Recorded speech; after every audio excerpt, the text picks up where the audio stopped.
The nurse's voice was too steady. That's what told me something was wrong. Your son needs you, now. I drove like a man chasing a ghost. When I reached the school, he was waiting in the office, small frame shaking, one eye already swelling purple. I knelt, my voice level. What happened? His lips trembled, then words spilled in jagged pieces. Dad, I went home for lunch. Mom was with Uncle Steve. I tried to leave. He slammed my face into the door, locked me in my room. I jumped from the window. They're still there. The air thickened. My pulse slowed instead of quickening. Military training doesn't make you fearless. It makes you deliberate. He touched my son. That was his first mistake. The second was assuming I was still the man I pretended to be at home. I carried him to the car, every muscle coiled. My wife, my brother, together. The betrayal should have broken me. Instead, it sharpened me. She'd told me Steve was just helping while I traveled for work, picking up groceries, fixing the faucet. I let myself believe it, because believing is easier than digging. But the bruise under my son's eye was not imagination. The tremor in his voice was not invention. The pieces aligned with every memory I'd buried. The laughter I overheard when I came home early. The locked phone she angled away from me. The smell of cologne that wasn't mine. It wasn't just infidelity, it was invasion. My own blood sleeping in my bed, touching what wasn't his, and now hurting my son. The betrayal wasn't abstract anymore. It had a face, two faces, both staring back at me from the cage of my past. I kept my calm. Outwardly, I was only a father tending to his child. Inwardly, I was cataloging every move. I started with her phone records, calls to Steve, late nights, long durations, labeled as work, always work. Then the financial trail.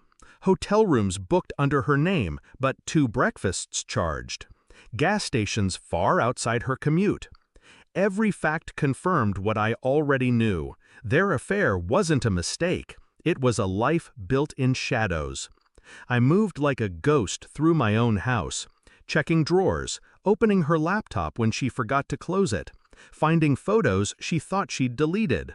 And in those photos, my son's toys in the background, my kitchen table, my bed. They didn't just betray me. They polluted the one place meant to be safe. I said nothing, not yet, because silence gives you the upper hand. Silence makes them believe you're blind. Meanwhile, I set the trap. The final proof came from the cameras, small discrete devices I installed after that day at the school. I watched the footage alone in my office. Steve walking through my door like he owned it. My wife greeting him with a kiss that belonged to me once. Their laughter, their careless whispers, and then the sound that froze me. My son's voice, small, scared, asking to go back to school. The shove, the door slamming, the muffled cry. It was all there. I burned the images into my mind, then copied them onto a single drive. That evening, I placed it on the dinner table. She noticed it while serving plates, froze when she saw my face. "What's this?" "Press play," I said. She did. Her expression collapsed. Denial first, then panic, then the desperate realization that there was no escape. "Please," she started. I held up my hand. Calm, controlled, deadly quiet.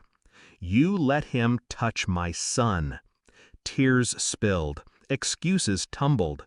She tried to close the laptop, but the footage kept running.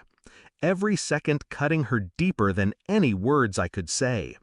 "I made a mistake." "No, you made choices."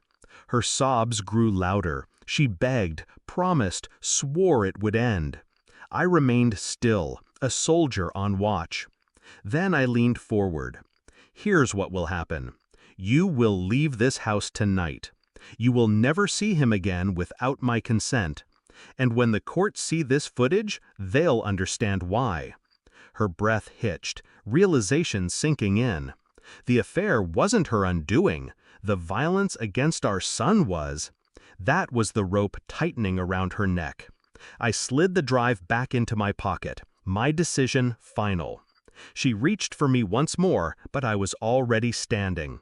"Steve can have you," I said, "but he can't save you." She left that night, broken, silent.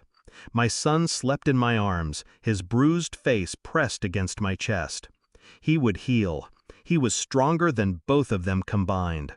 As for me, I felt no pity, no rage, only clarity. They thought betrayal made me weak. They forgot what I was trained to do: assess, endure, execute. I didn't need blood. I didn't need violence. I needed the truth.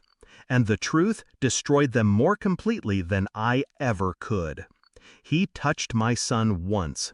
That was enough to end them both.